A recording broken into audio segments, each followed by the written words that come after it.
Sahlan wa marhaban bikum. You are listening to Radio Islam International. My name is Habib Bobat. Today we have convened for a very important discussion. We know that the by-elections are on the doorsteps, and we know that on the 11th of September, candidates will be, vying for the post of the councillor here in Ward 9 in Lenasia, and there's a lot at stake. And I must say, I have never seen such a hype for a by-election in the past in Lenasia.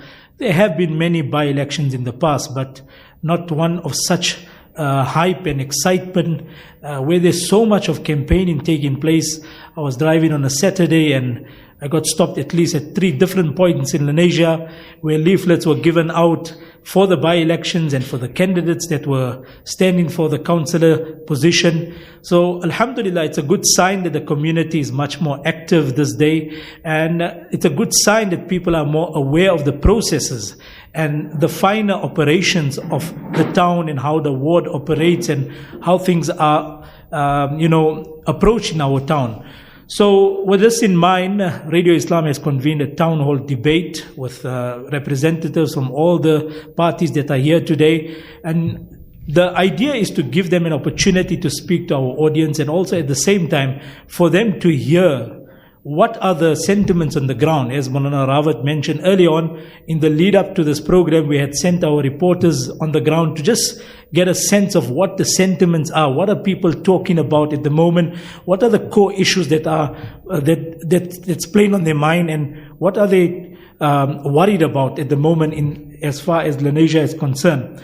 So the format of our debate will be as follows. We will give each of our candidates here an opportunity to make the opening remarks. And we'll ask you the question, or in your opening remarks, you can address why should people vote for you. And you can also include in here your track record of community service or anything that you feel is relevant to bring up in this particular segment.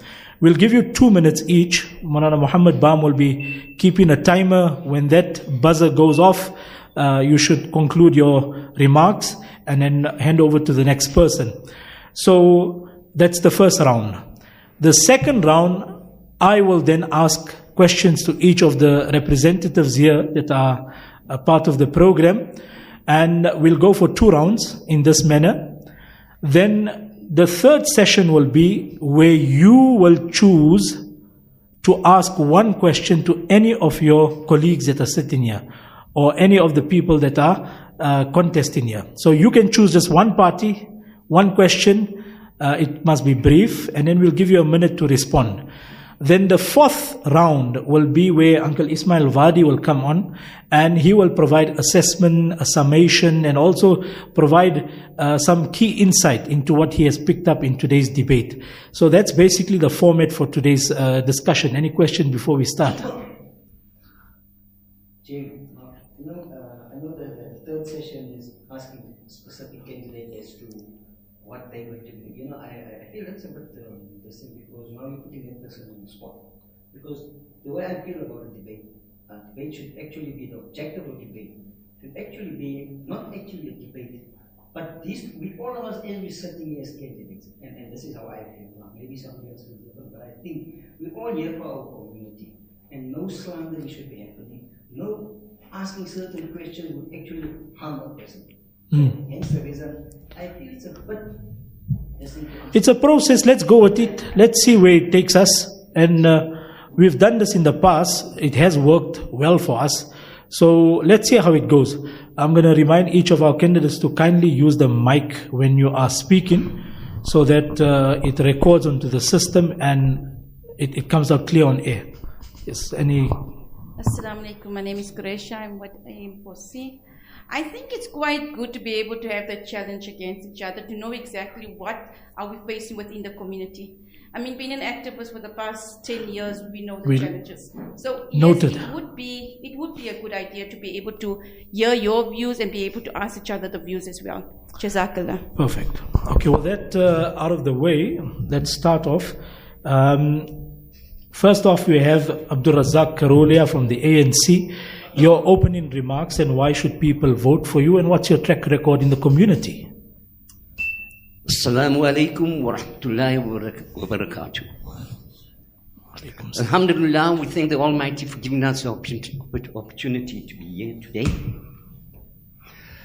I am Razak Rolia, a resident of Lenasia for over 62 years. I fully understand the needs and the wants of the community. I've served in all or most of progressive structures in Lenasia. So as far as my track record is concerned, I've been a member of the African National Congress since 1990. I've been part of the unity of the South African Democratic Union. Most of my work has been in the educational field. I have been interacting with the residents before my nomination, so I do believe that the following is critical for our area. In Extension 13, we need recreational facilities. A park is critical.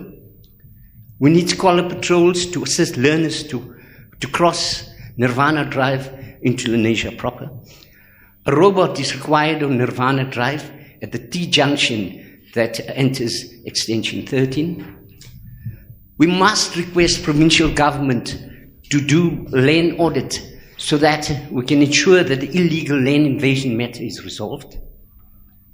The grass cutting and dumping throughout Ward 9, especially around schools, must be dealt with. The frequent power outages must be addressed. Overall, I understand as a candidate, I am aware of service delivery issues. Social issues such as drug abuse, alcohol abuse, the youth, and how do we create more jobs so that our future will look brighter. My principle is consultation and developing a joint plan with all sectors. Together, we can do more. Jazakallah. Jazakallah. Let's move on to the Al-Jama'ah party. Uncle Yaqub, your 2 minutes. Assalamu alaikum. Everybody knows me, I don't have to introduce myself. I'm representing the Al-Jama'ah party. I don't have to say much. I mean, you guys all know, and the rest of Lenasia does know that we are quite involved in sorting out Lenasia at large. Now, what we want to do is basically, what is the needs of Lenasia? That is the important factor. We're talking of infrastructure, we're talking of safety and security. Now, me being part of Ward Committee member for safety and security, we've done quite a bit of safety and security out in Lenasia, which many people know, and obviously we've kept that very brief. When it came to the infrastructure, I think we're the only people that were on site that did the infrastructure, that really look at the people of Lenasia and say, we're here to assist you people. We're not here to promise you the world. There's no promises, but we're going to do what's best for us and best for Lenasia. We're going to make sure that Lenasia is safe, Lenasia is secured. We do have our Deputy Minister now in Parliament. Inshallah, with all their help, we're going to make a big difference in Lenasia regarding recreations, regarding drug abuse, drug centers, and many other things. Coming back to soccer, coming back to the sports facilities as well. We're busy with all that. So inshallah, we're going to make a big difference in Lenasia, and we want to do that. We're not promising jobs. We're not promising any high hopes for anybody. We're here to make sure that Lenasia runs safe and runs secured and runs in a proper manner that it's supposed to be running. And we're there for it. And we've proven the fact, and we are there to see that it's going to happen. So our point is made clearly now. Shukran. We move on to the MK party, Brother Farhad Mita. Assalamu alaikum wa rahmatullahi wa barakatuh to all the listeners. Thank you for giving us this opportunity to actually tell the people is what our intentions are and where we're coming from. First of all, I've been involved with being an activist since 1979. We were at the M.H. Joseph School.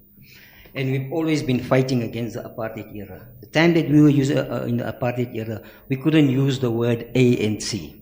If 3 or 4 of us were together, the police would come and they would hit you or chase you or arrest you. So yes, I've been an activist since then. Then, as I went along, I went into the security part, to make sure our people is safe. But then at the time that I went into it, our police station, our representative police station was clipped down. So not only did I have to do Lenasia, but I had to assist as far as with the other neighboring townships as well. Alhamdulillah, we did quite well.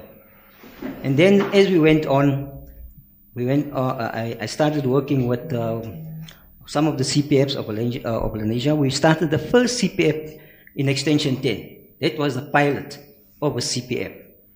Myself, Mickey Pariachi, and a few of the other guys started the CPF. It ran for a while. It was successful. Hence, it started moving into all the other portions of the country. So, alhamdulillah, I'm proud to say, I must say, alhamdulillah, that I was one of the pioneers of starting up a CPF. And as we went along, Lenasia at one stage, every day, a minimum of about 2 to 3 million rand was stolen from the people in Lenasia. Nobody did anything about it. Me and 4 of my colleagues said, this is not what's supposed to be happening. We need to do something about it. What are we going to do about it? We started an organization called the LCP, Lenasia Community Patrollers. We did so well, alhamdulillah, that in 2008... If you could wrap up quickly. Okay. Within the time frame, 2 minutes.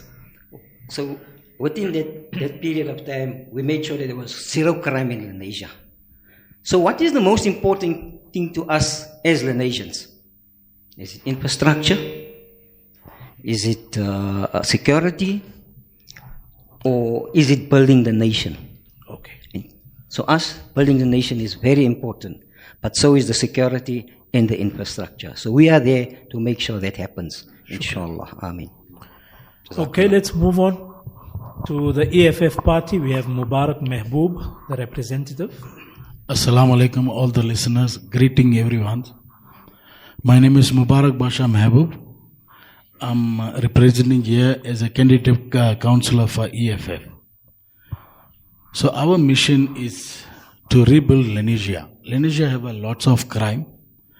Lenasia have a dumping site that's abused. The council people are not doing their job. So we are looking for the chance to fix Lenasia. If all the Lenasian, if they support EFF, we're going to make crime-free Lenasia. We're going to resolve the issue of taxi ranks and civic center. There's a lot of mess up. You can't even walk to taxi rank. You can't even go to civic center for your lights and bill, water and rates and tax to pay. You can't even go to civic center. There is too many crimes. Taxi rank, especially the chain snatching, cell phone grabbing, lots of crimes happening. And we have a MMC, public like safety and security, and we have a MMC, she is the health. So we want to bring them to Lenasia to secure Lenasia overall, all over Lenasia, put up the cameras and more metro police and more visible policing.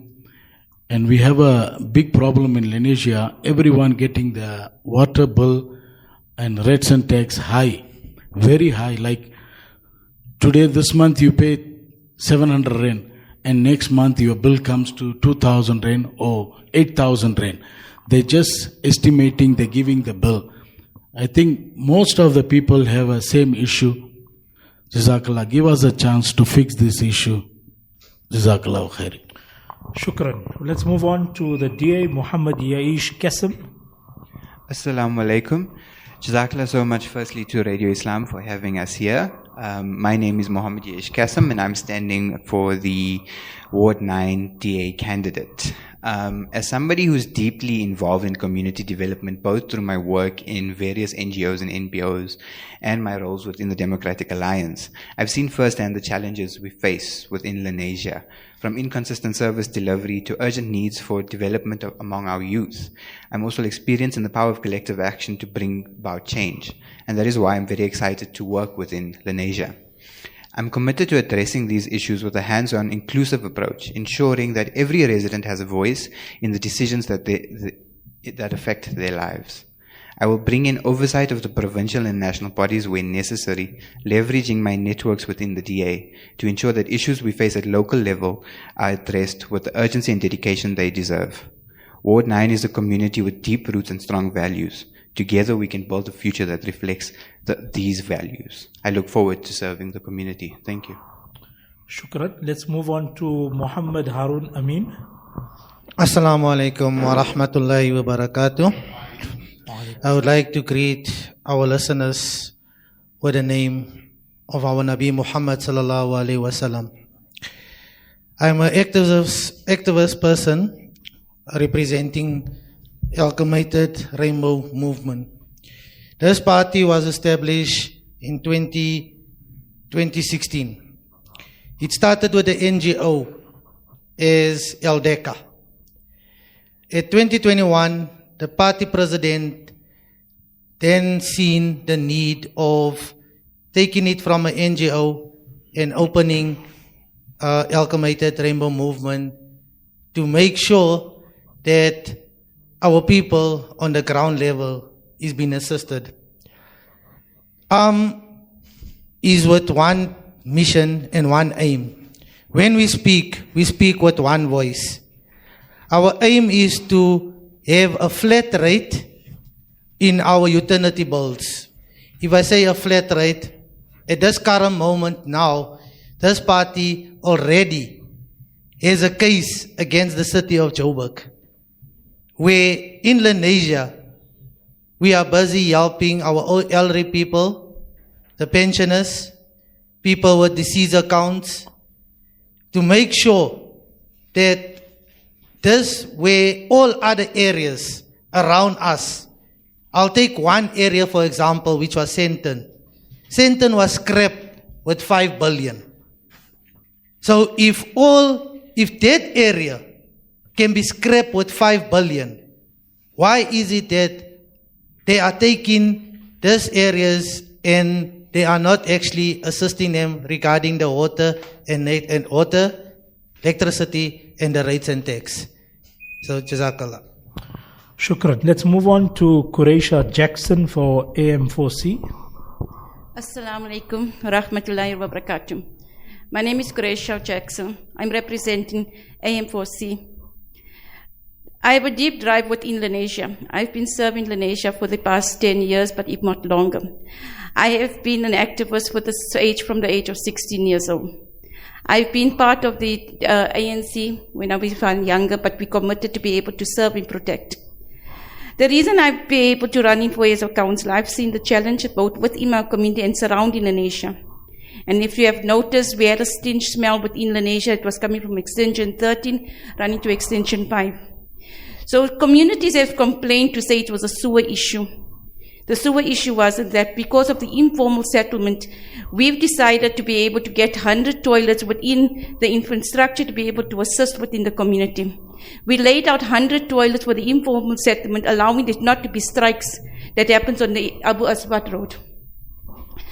Both when it came to the Slovo Park as well, I assist with the Lenasia region and working way out. We've noticed that if you focus within the borders of Lenasia, our people are going to be safe on the N12. Slovo Park had an infrastructure issue where the informal settlements were actually caught on fire, a few of their camps. We brought about the infrastructure systems and we actually brought them in new camps. It allowed not the strikes to happen within the N12. So what we did, we worked around the system in order for our Lenasian people to be safe to drive on the N12. When Eldorado Park's community had no lights and was an infrastructure issue as well, we worked within that community to allow Lenasia people to be safe within the area to go back to work and coming back. What do I do for the community? My name is Quraisha, which I assist within the community. I'm a ward committee member for the past 2 years. I've been nominated 2 years ago from the residents for the residents. I am dedicated, I'm honest, and I'm reliable with an honest track record as well. Currently, I'm busy with the Ladies Rehab Center. The reason for that rehab center, for the Ladies Rehab Center, was because most men have been focused at their drug rehabilitation, but not women. We've noticed children going into orphanages. We've noticed children being taken away from their moms, and we're losing those happiness. So if we If you serve, could kindly wrap up. so if we can be able to make sure kids have their mothers, and we save and protect the home. I both work with the infrastructure for both login calls from the time I get up from 5:30 right up to 2 o'clock in the morning. Shukran. So Jazakallah for giving me the opportunity to serve and protect.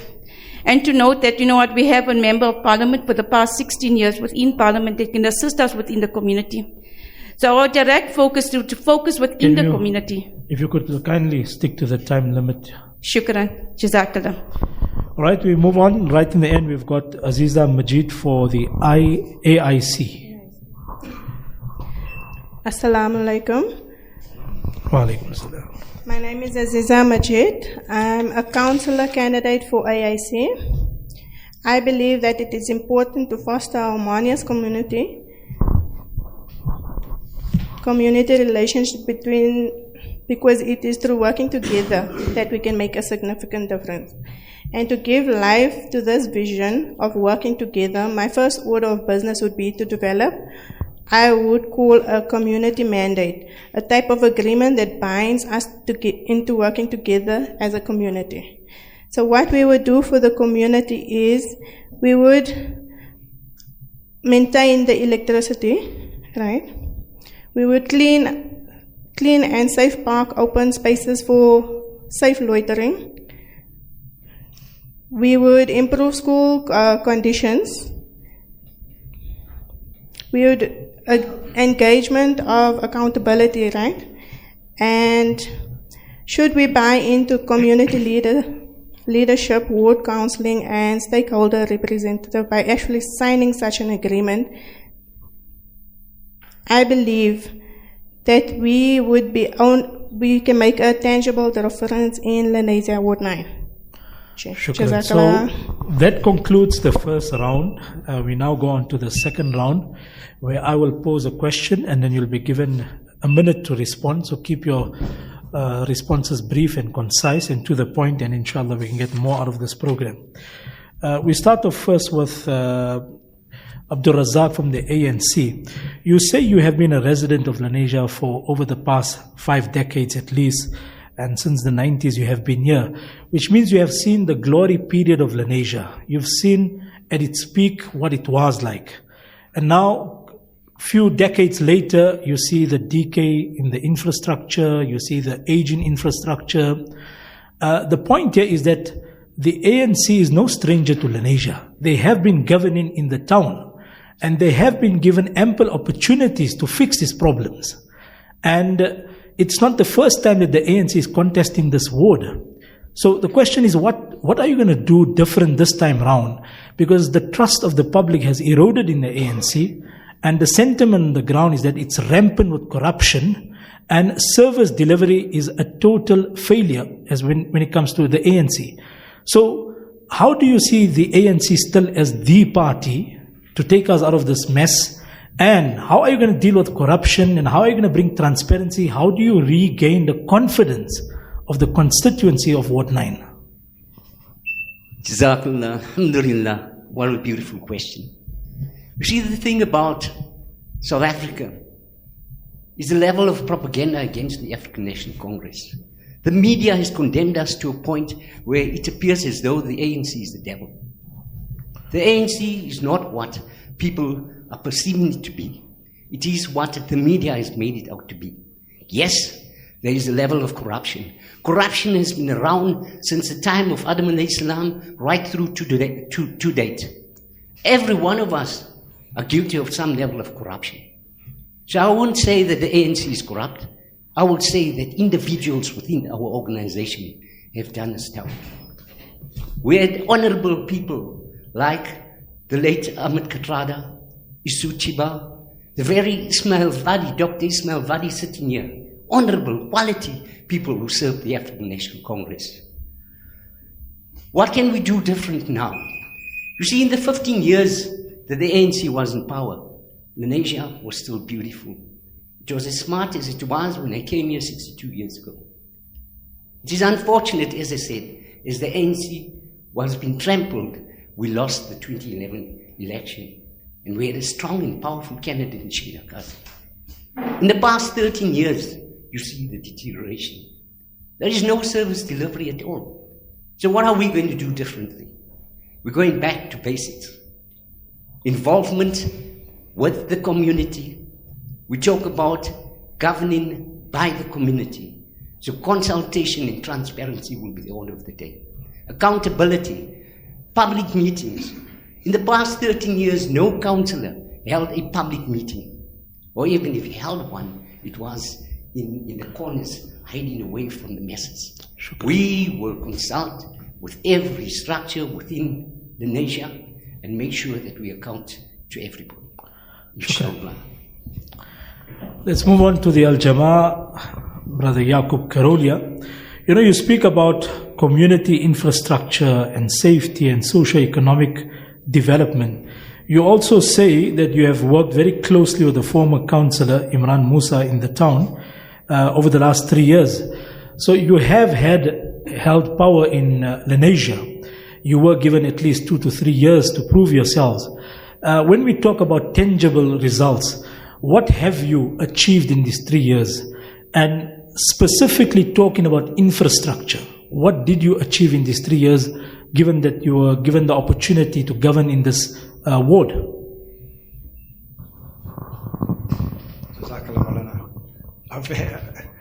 What we've achieved, okay, let me start off with infrastructure.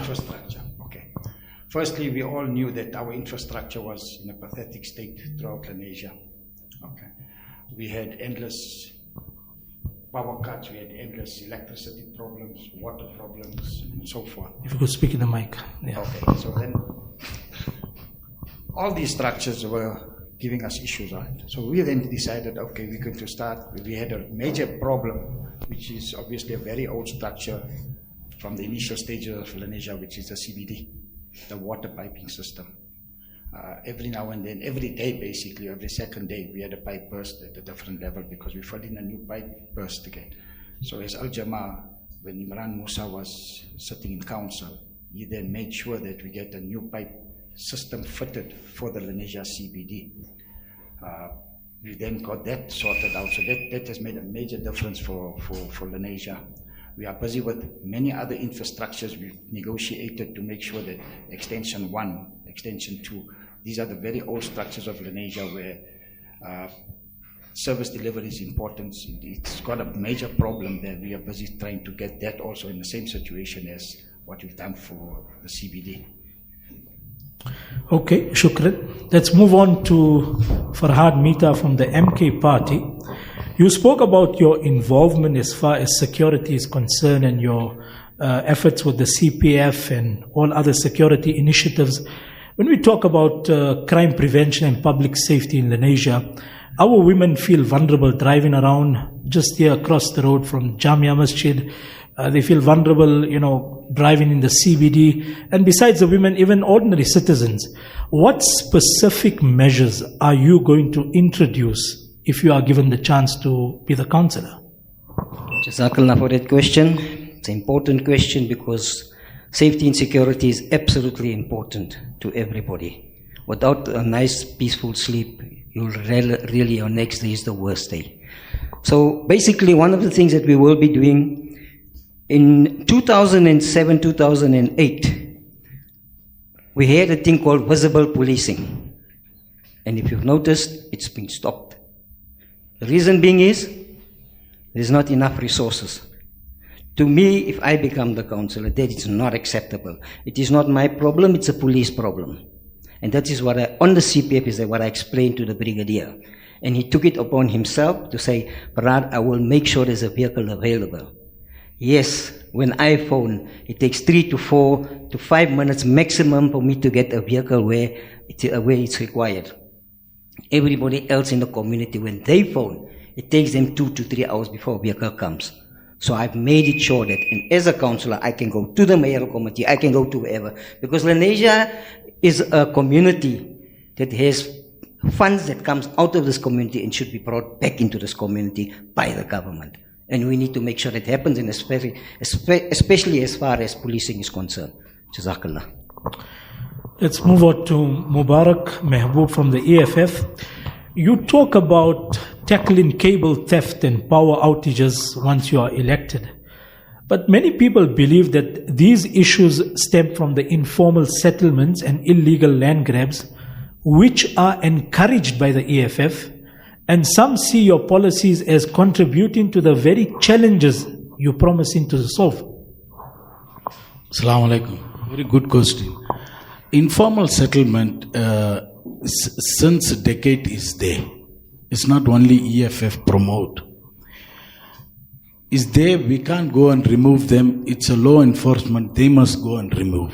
We cannot go as a EFF, then we can't remove the people and we can't go fight with them.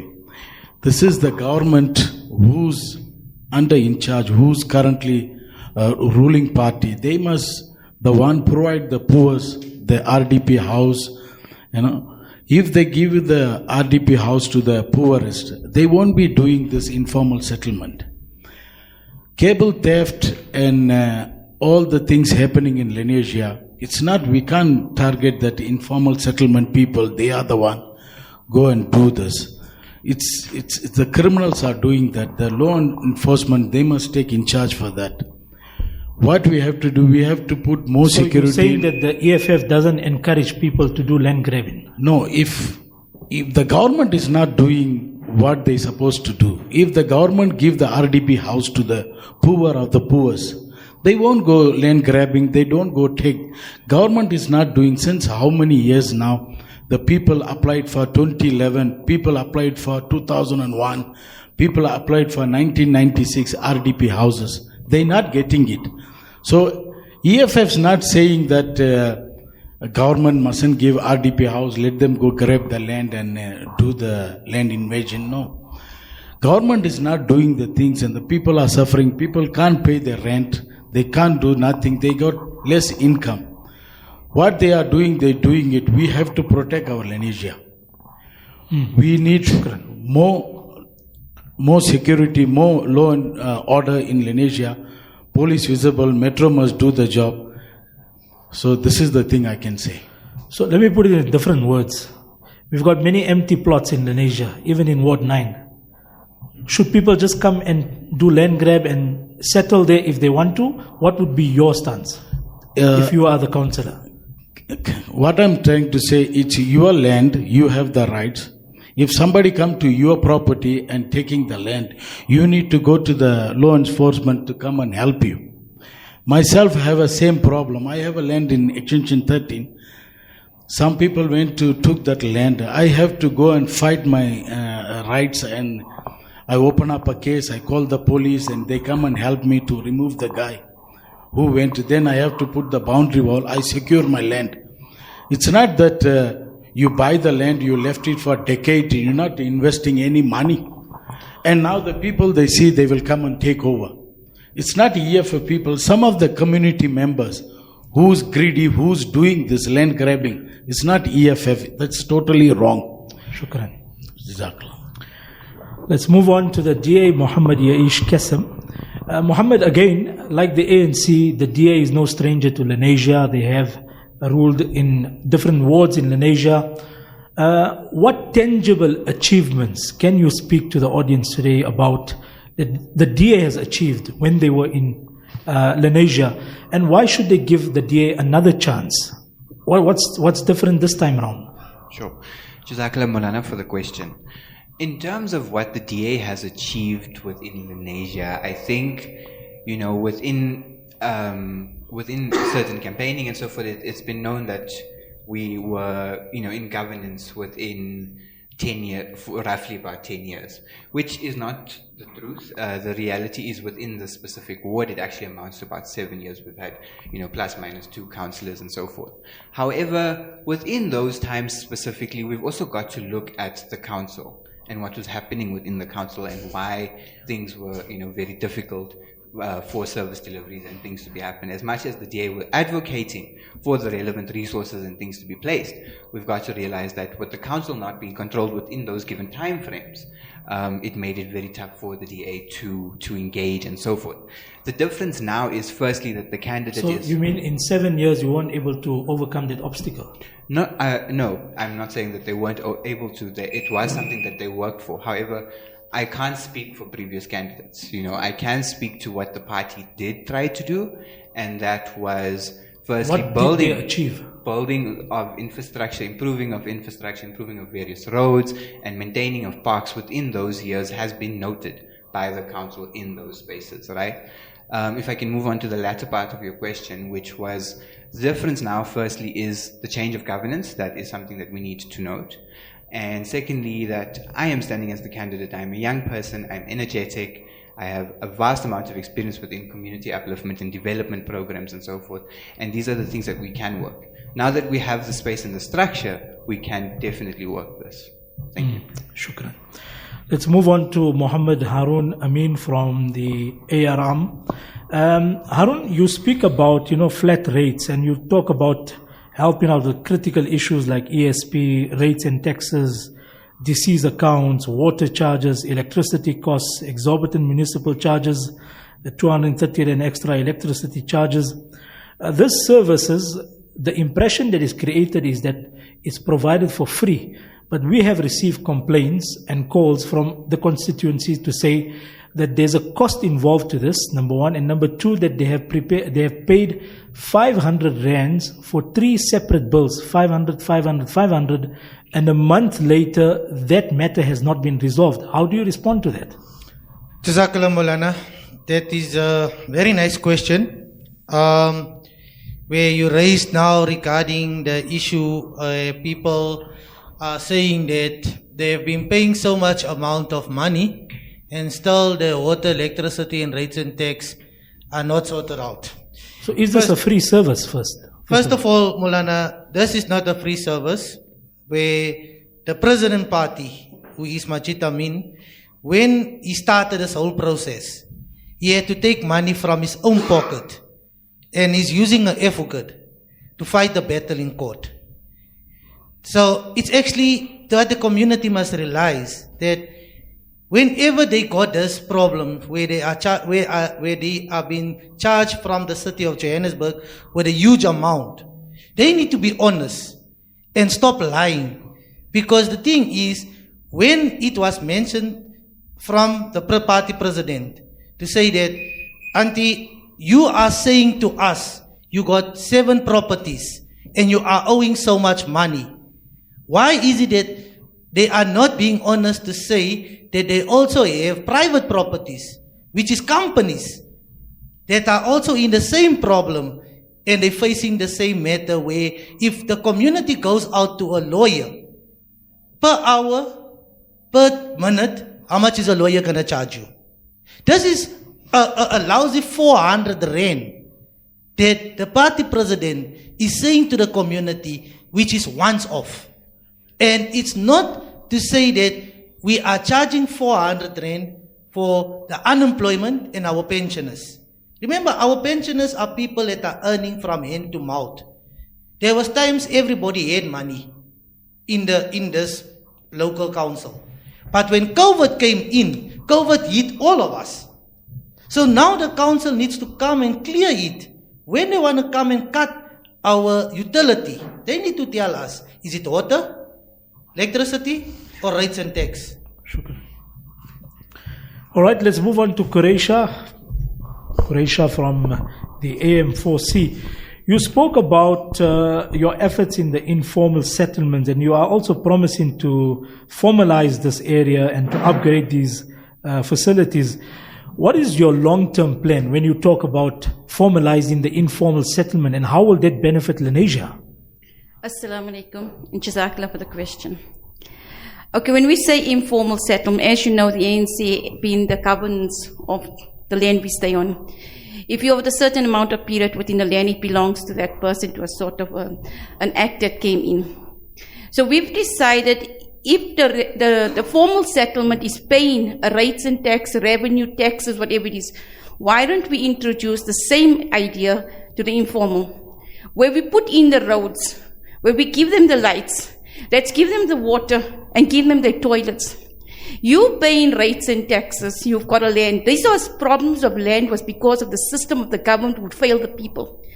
They've given them promises over 30 years, we will give you houses, which they didn't. So yes, if you look in the 30 years, A person who stayed in his home with a child of 5 years old, that child is now 35. Where does that child and her family go to? So they created an informal.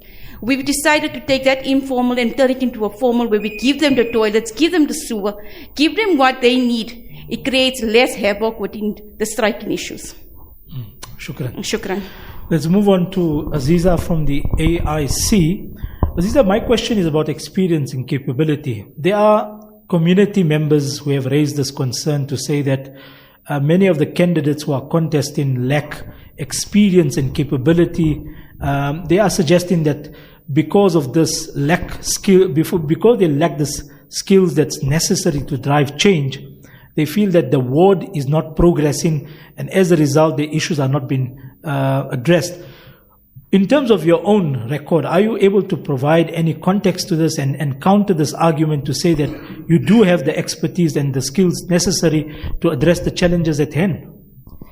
Jazakallah for the question. I might not know much about the issues basically that is being addressed, right? But what I do know is that I've listed all the streets within Ward 9, and if we can divide those into sections, we can address these matters. Together with the other parties, we can address these matters.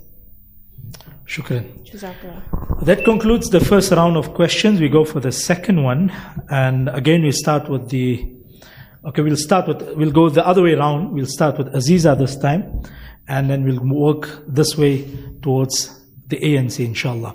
So Aziza, I want to talk to you about the tech grounds. It's a key area for youth empowerment, for youth improvement, and for the youth to engage in sports and so forth. But those grounds have been largely neglected.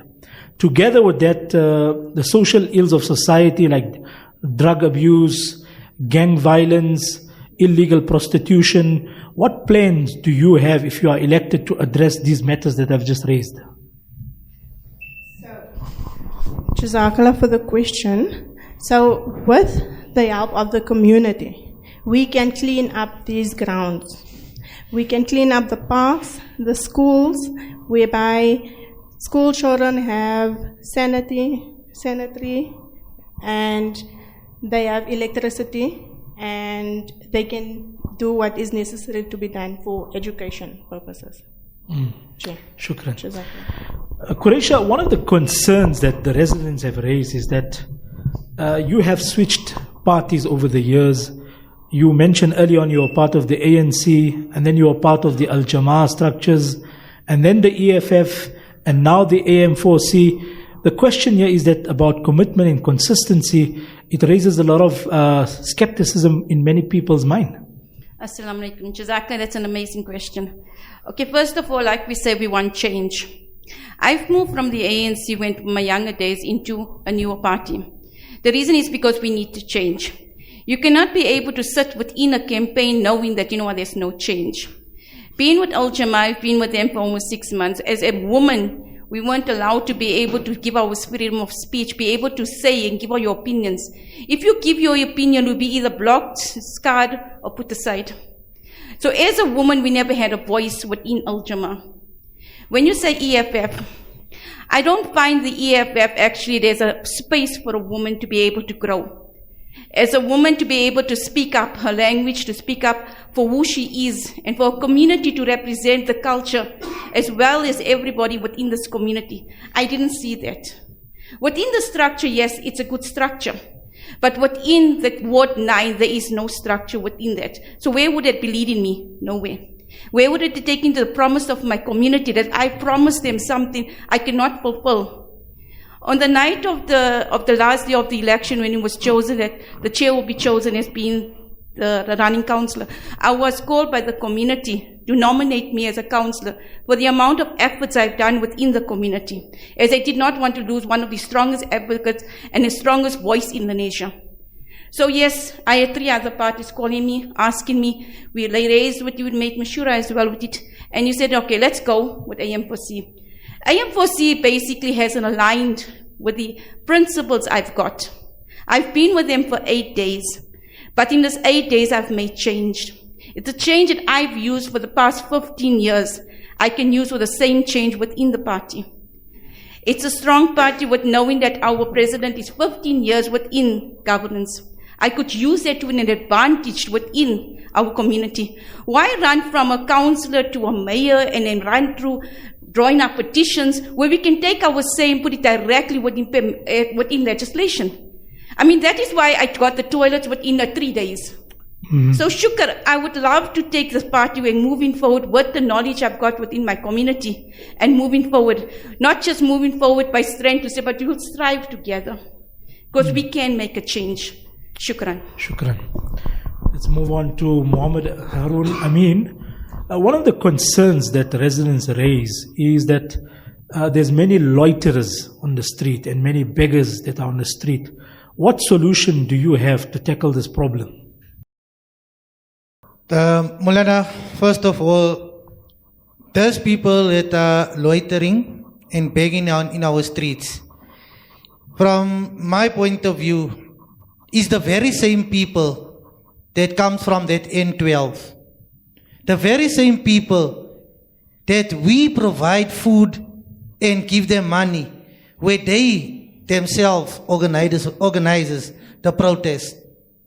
Those very same people, if we ask ourselves the question today, how come is it that our Kabristan that is at Avalon does not have water? Because they're tapping into our pipes illegally. If you go to the Kabristan and you look at it in the condition that that Kabristan is looking at, the very same people that we look after. So from my point of view, what I will say, Mulana, people like that needs to be taken away from the streets by the community. Give the community their chance to say, please, let's vacate these people out of our area and let's make it safe at the end of the day for them to go to work and to come back home. Jazakallah Maulana. Shukran. Let's move on to the DA, Muhammad Yaish Kesam. You speak about deteriorating infrastructure and inconsistent service delivery to high employment rates and rising crime. I want to talk to you about infrastructure specifically. What is your plan for the CBD if you are elected? What specific deliverables can you give us within the first 6 months if you are elected? Perfect, thank you. So, in terms of that, firstly, roads would be something I would action in, specifically within the CBD. If we look at the CBD, I mean, I've driven in it constantly, and the roads are falling apart. So that would be something that we would work with JRA so that we can get that sorted. Then we would move on to the street lights and bringing up the city again so that it has an identity. If we looked into the workings of the street lights and so forth, about give or take about 8 years ago, they were working.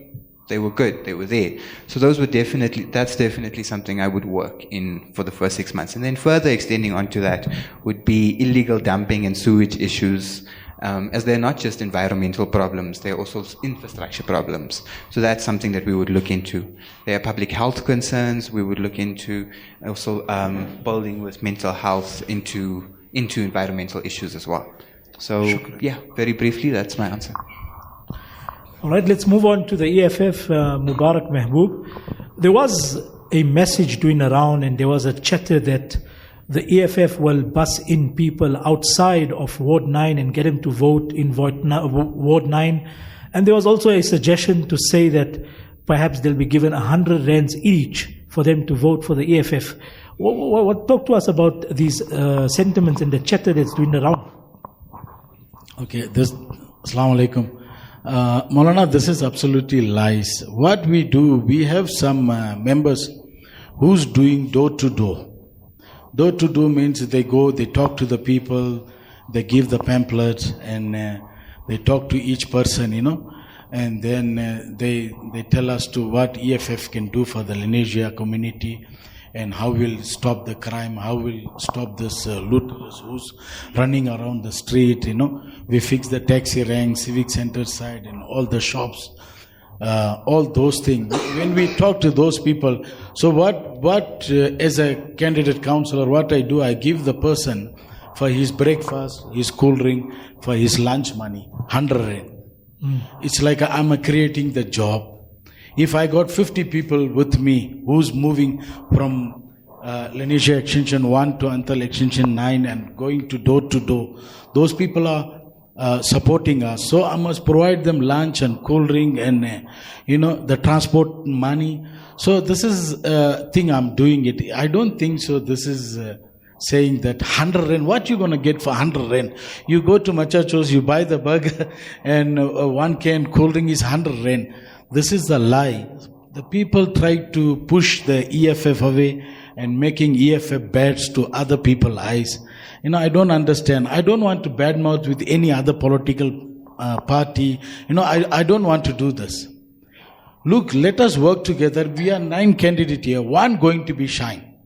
That we don't know. Only Allah knows. And the person who's going to put the X mark, he knows that, who he want.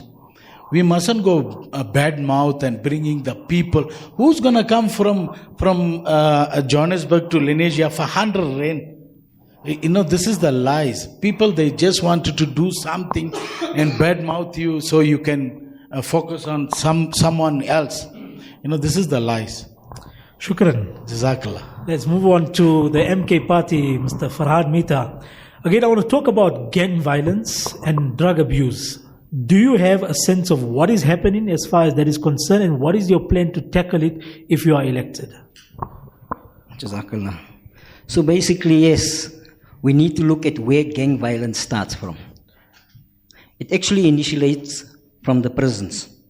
It actually gets run from the prison. In terms of Lenasia, what can you tell us? Even including Lenasia. So what happens, most of the candidates that being used in Lenasia, for example, we had quite a few shootings. And it was the people that were shot actually were also people dealing with substance.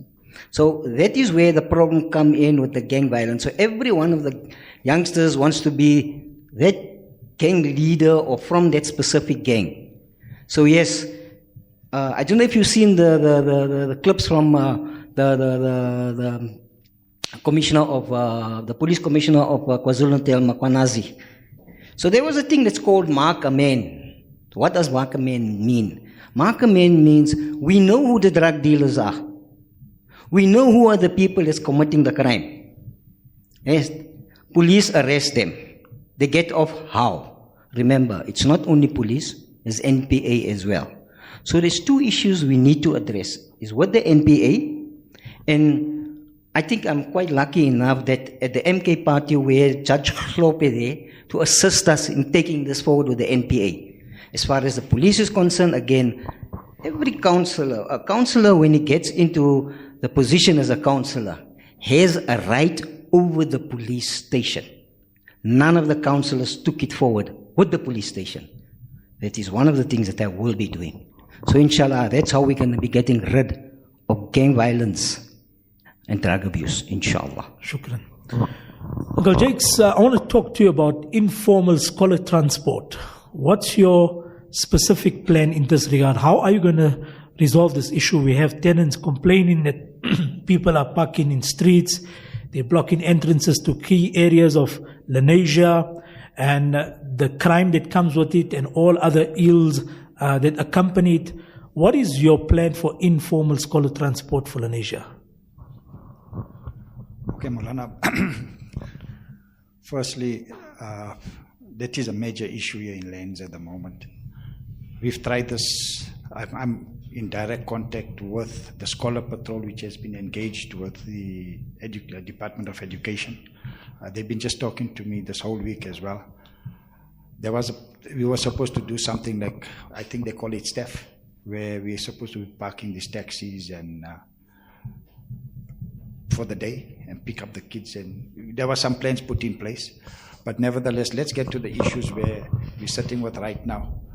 This has become a major problem, especially if you look at the Extension 5 area. We've got about 5-6 schools there. If you look at Nirvana Drive after school, it's chaos. I've got a video again yesterday that came to me. I'm trying to speak to the entities to come and assist me. They do have lack of resources as far as JMPD is concerned regarding this.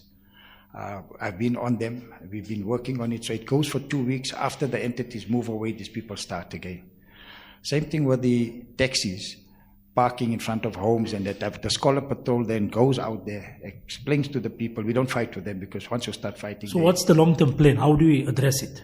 The long-term plan is we're speaking to Department of Education to ask them to please house children that are living out of Lenasia closer to their areas, so that can stop all this obstruction of these vehicles coming, because we've got about 3,000 taxis coming into lanes every morning.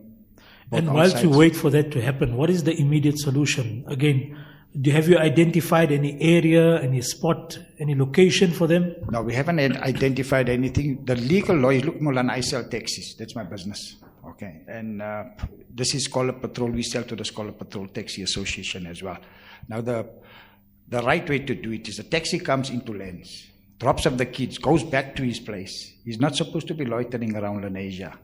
He then comes back at a specific time to come and pick his passengers up and leave, which they're not doing. They're harboring here, they're hovering all over the show, because why? They're trying to save on their fuel. They're getting quite a bit of money. I think they're getting about 25 grand, if I stand for correction, per taxi, carting the children to and fro. Hence, we're having these issues where the children are coming from outside our jurisdiction and they're bringing them in. So the right thing to do is the Department of Education has to now allocate children, because if you look at it's still work in progress, you need to figure out what you need to do still? We are busy with it. We're winning somewhere, but it's not yet confirmed. Okay. Lastly, we have Abdul Razak from the ANC. You know, time and again, the concerns have been raised about local economic development and the support for small businesses. What initiatives will you introduce to support local entrepreneurs and stimulate economic growth in Ward 9? Alhamdulillah, local economic development, a very crucial and serious matter, is also an opportunity to create jobs for the youth in the area. So, as far as I am concerned, many of these new businesses that have come up in Lenasia are not employing people from our community. Most of the employees come from outside of Ward 9 and beyond. So to enhance and develop this local community, economic development, we have to first of all look at job creation for our youth, for the unemployed. So whereas I'm not too familiar with the business field, I must say that Lenasia is definitely growing. We've got many businesses that have been established over the past few years. Shukran. So what we'll do now is we'll start from the center. You can ask a question to anyone on the panel here, and you've got basically 30 to 40 seconds, under a minute, to respond to the question that is posed to you. We'll start with the DA first. You can start, and after that we'll work. Yeah, let's work to your right. So Mubarak after that. Sure. The mic, if you could just take the mic. Yeah. Okay, so I will pose this to Al-Jama, if that's okay. Yeah, right. Sorry. What is the Al-Jama's plan to improve the CBD of Lenasia, considering that you have been in governance prior to this? Going forward, what is now different? Okay. You have to give me a little more than 40 seconds here. All right, let's see. All right.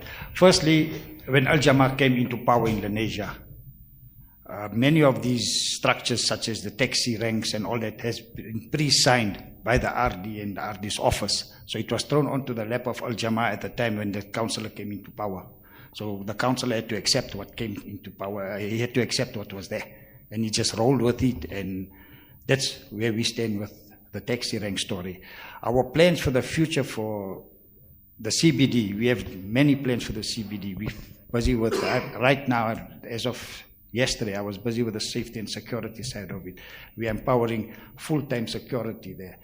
I've preferred private security instead of the government security, because government security is not efficient enough. I've asked for upgrade of the security. If you look at last week, we had the pavement done. because you couldn't park your vehicles after they put the new piping systems. So we're going to upgrade the CBD. That is our priority. We're busy with the first is the safety and security. Secondly, it's the condition of the entire CBD itself, which we're going to make sure that thing is it's representable and it looks like a CBD. Now it doesn't look like a CBD. Also the part of the Jamia Mosque at the back, that's a private property. That belongs to a private individual, and we've approached him on many occasions to close that area off. And if he doesn't close that area off, we cannot stop anybody from parking there or doing what sales they want to do there. So that is a challenge we have. So we've spoken to JPC and we've asked them that if this guy doesn't adhere to these issues, you will have to null and void his contract. So we are busy with a lot of things to make sure that Lenasia is safe, and especially with the lights. We are busy. If you go now there, I've got all the lights working. I've got all the things in place. So Shukr, we're getting there, and inshallah it's going to be progressive. Okay. Mubarak, your question to who? Assalamu alaikum. No, my question to Harun Bhai. Ji. Harun Bhai, you are saying something interesting. You say that Senton City, they wrote off 5 billion something. So can you elaborate more on that, please? Jazakallah. Jazakallah Mubarak. Yes. It's not only Senton that was scrapped off. Remember the time when we had a MMC, Dada Murere, who is the current mayor now at the city of Johannesburg, that the party president found out that it was Senton, Soweto, and Orange Farm that was scrapped. So that is how, when he found this information, he took it upon his initiative to say that, but why other areas are being treated the marginalized people? If I say the marginalized people, is that why, if they can scrap areas, remember they take in, and this is a word that we found out, is because of the former councillor of Al Jama'ah, by saying Lenasia is a viewing place. Remember, Lenasia is not a viewing place. Lenasia is not a rich place. And the question that we raised to the city, that if you come to the poorest of the poorest, Lenasia Extension 13 is part of it. Lenasia Extension 2 is part of it. So how come you can say Lenasia is a viewing place? I mean, fairness is fairness. Okay. Let's have all and each and everybody being treated equally. Okay, Mr. Farhad Mita, your question for who? My question is actually to Mr. Jakes Karulia from Al Jama'ah. Yes. Being on the Region G Security Forum, what is your major crime and how are you going to address it? Mr. Jakes, you are in demand. Major crime. Crime is crime, and believe me, we've got crime in every field. I do address the SSF forum every week, and we do have a lot of challenges as far as crime is concerned. So when you say major crime, everything is major to me. Crime is crime. So I handle whatever situation has to be sorted out, we sort out. We have to attend to it and ensure that, we get progressive results out of that. So we do quite a bit. We do illegal connections. We do police raids. I'm not going to specify what raids we do. I do illegal land invasions. So I do illegal immigrants, so non-documented. We go out to businesses as well that are non-registered. So we do quite a bit of safety and security for Lenasia.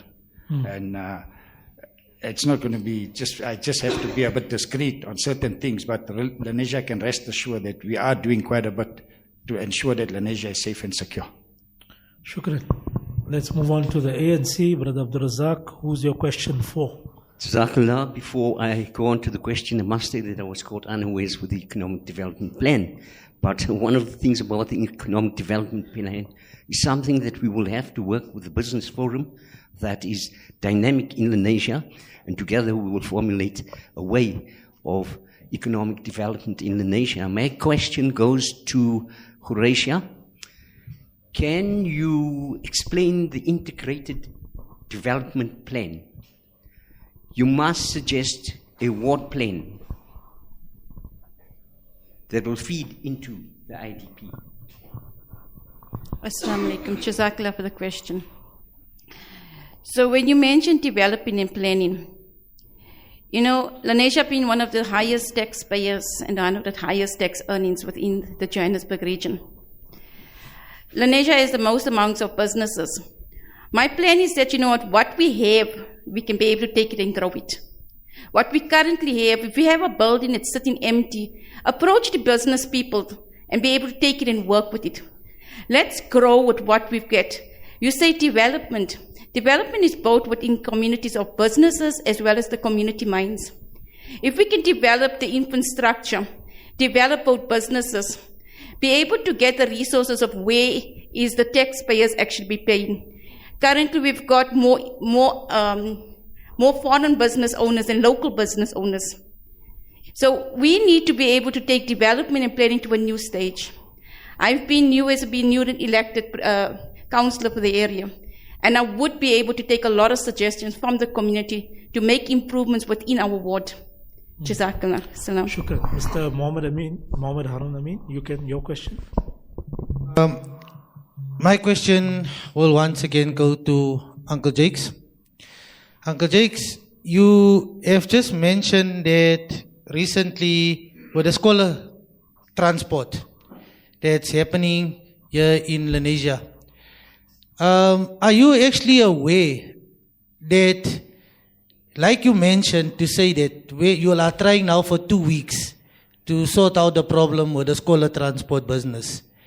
Are you aware that with the issue about the school children, when they've been dropped off, I will actually speak with Nirvana here by Engine Garage. Did you ever see that how the children are smoking the Oka pipe there? The drugs, the dacha, even where the drivers are going and touching the school children. Is Al Jama aware about that? That's number one. Number two is... One question. Sorry. Okay. And then just to add on that, Uncle Jakes, that yes, I will say that you all are trying your best, but the same people in government that we are approaching, the same JMPD, when we go and we speak to them, they are the same people that are collecting the bribery and corruption from those taxi owners. So what are you all going to do with that situation to fix it? Okay, Uncle Jakes. Okay. Arun, I've seen worse. What you mentioned is nothing, because I do the raids personally, right? Children, I've seen girls. So he's asking what you're going to do about it. No, so he's asking if I've seen it. So obviously I've seen worse than what is described now. We are busy with that. It's just that it's very difficult.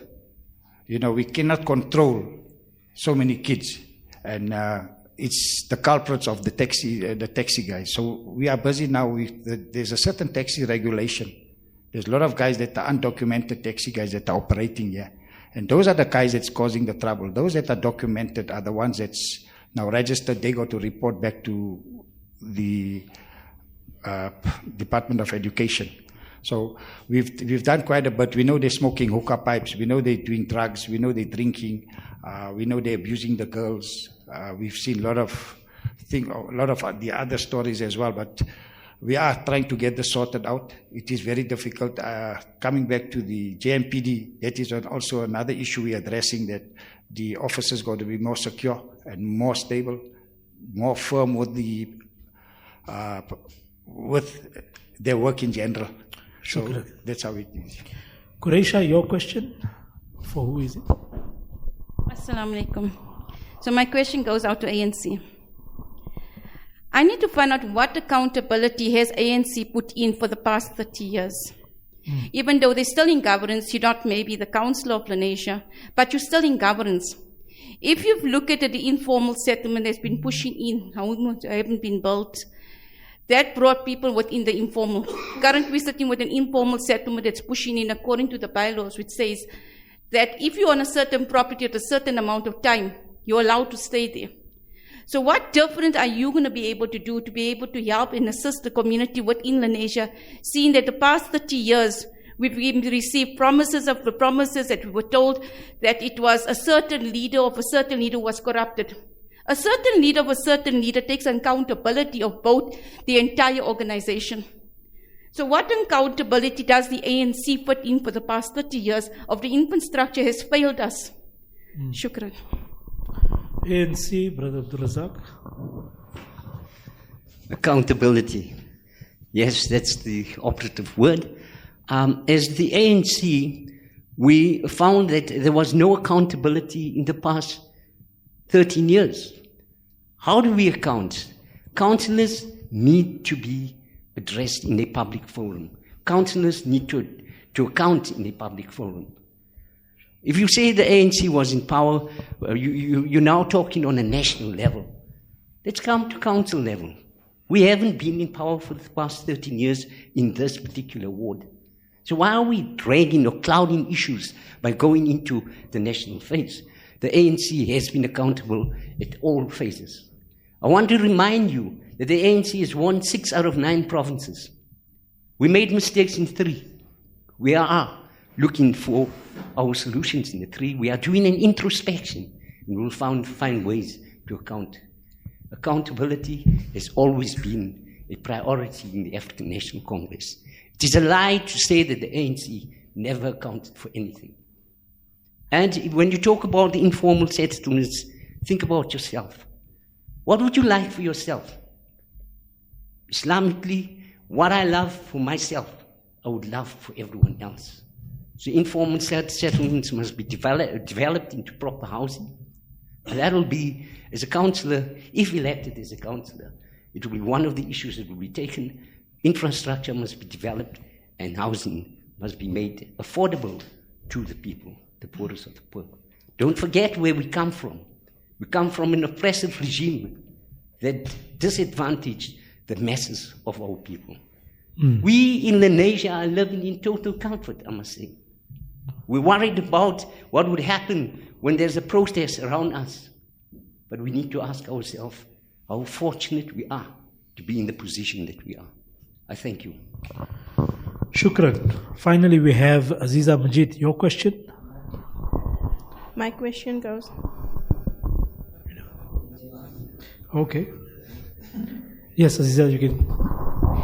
My question goes to Kureisha. If elected, what 3 steps would you put in place to put Lenasia on a firmer financial footing? Kureisha? I see everybody loves me.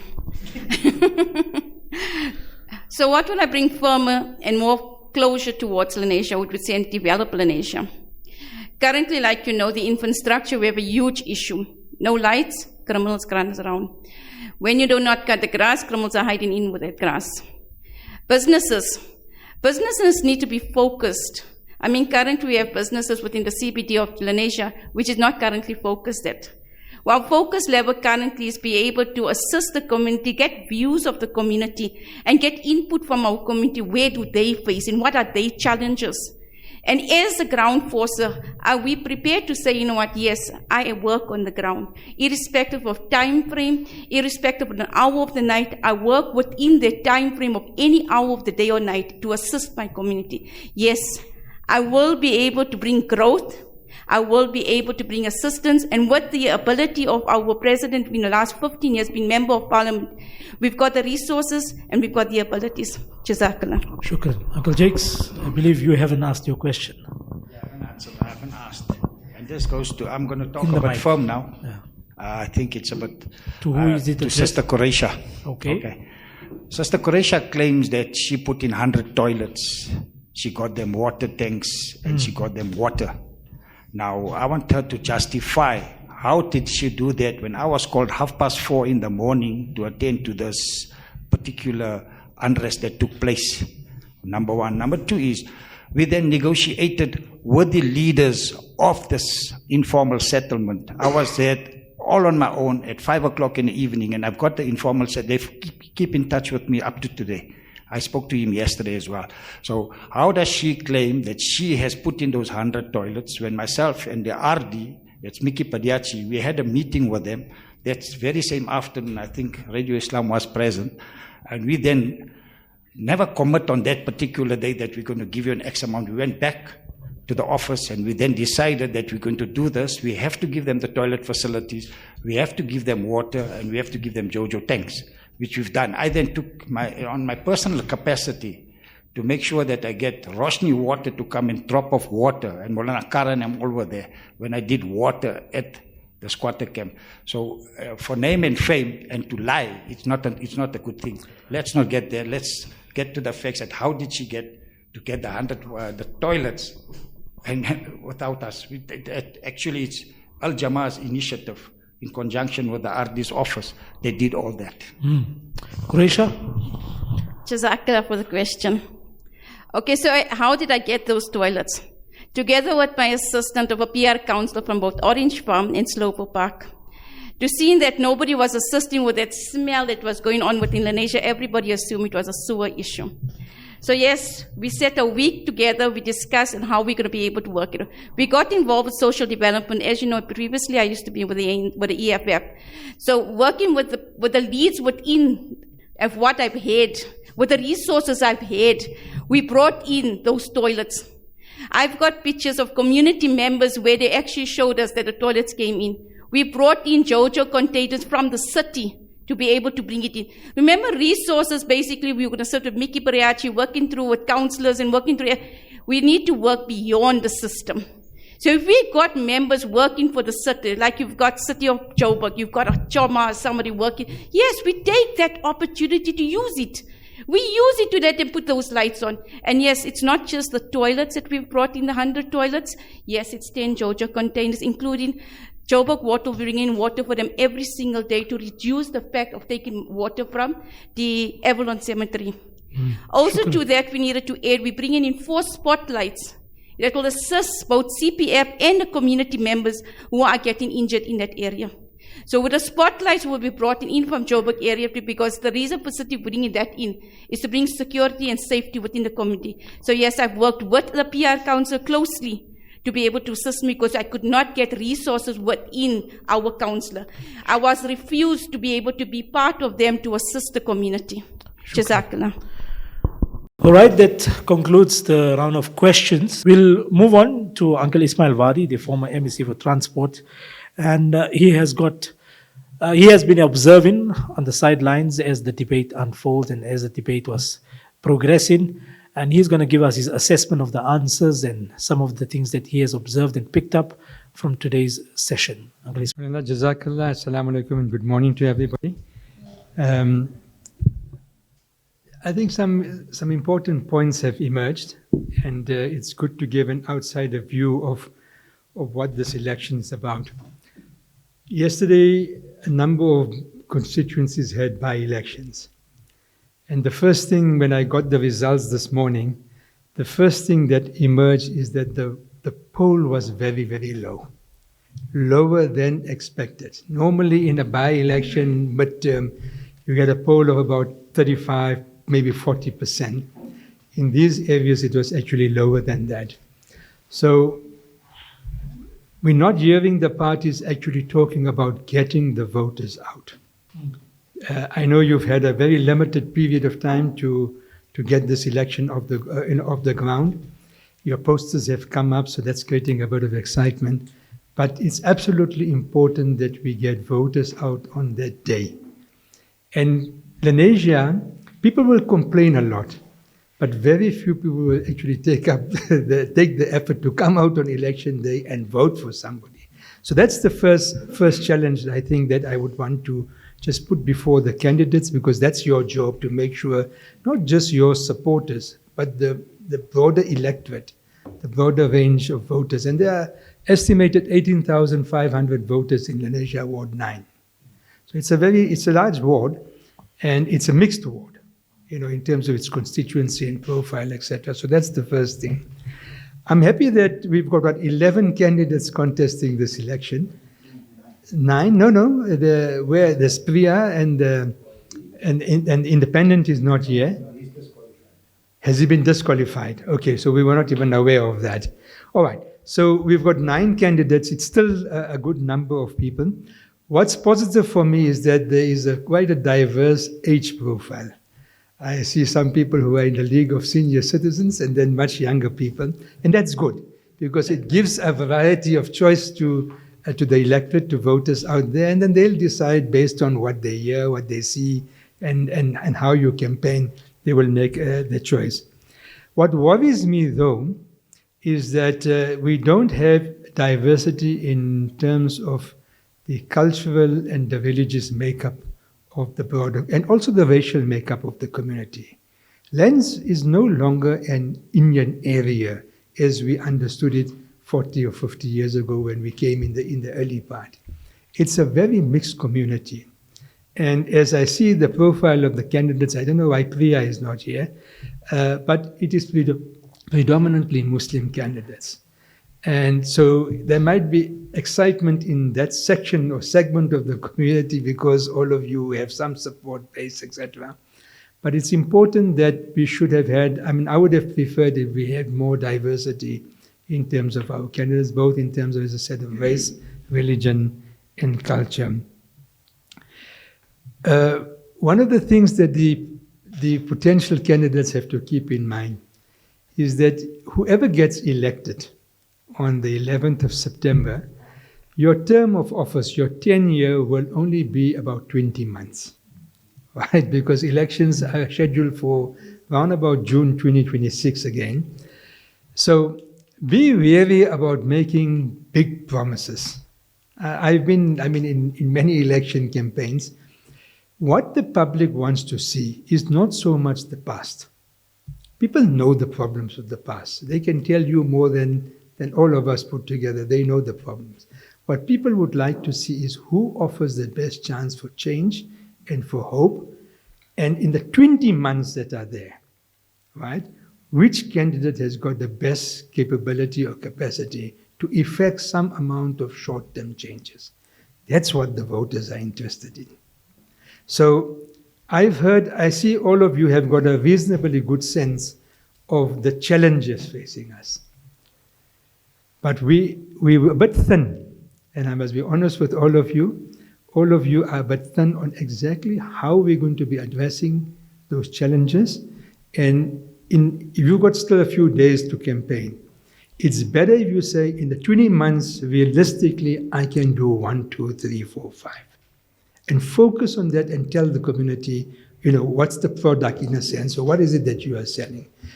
You can't solve infrastructure in 20 months. It's not possible. So let's acknowledge that we've got a bigger medium-term problem, right? But then what are you going to do should you be elected in the short term to make some kind of effective change? I don't see that coming through, actually.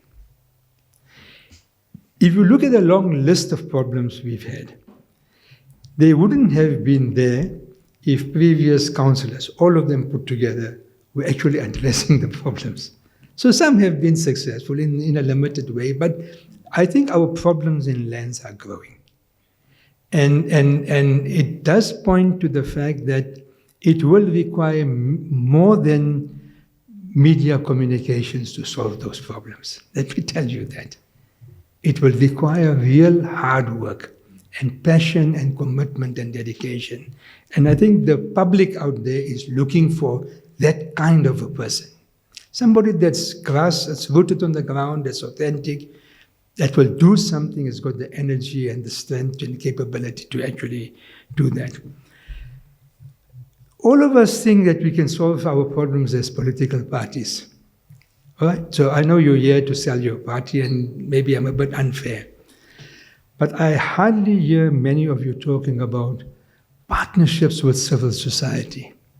The global trend, the most effective mayors in the world, big cities, or even councillors, are those that forge partnerships with local constituencies. Now, Lenasia has got such a rich diversity of community-based organizations. across the board. It's not about you getting a picture with them in the air for some event. It's not about that. It's really how you tap into the strength, the reservoir that's there, and the capacity that's there in civil society. What partnerships are you going to be forging to advance the broader community interest? I don't hear many people of the candidates talking about that. And that's the strength of this community. Lenasia, over its 50, 60, 70 years that it's in existence, its strength is its civil society. Increasing in the last 10, 15 years, we've just seen a progressive breakdown in relationships between elected public representatives and civil society in this community. And I think people are looking for that. They're looking for the reorganization of that. 2 or 3 other points. The city is in serious financial trouble. Right? Don't make many big promises, please. The money is just not there. There was a question about the IDP. Each ward will have a limited budget that will be allocated to you. It might be one big project and one small project you're going to be able to do in the next 20 months.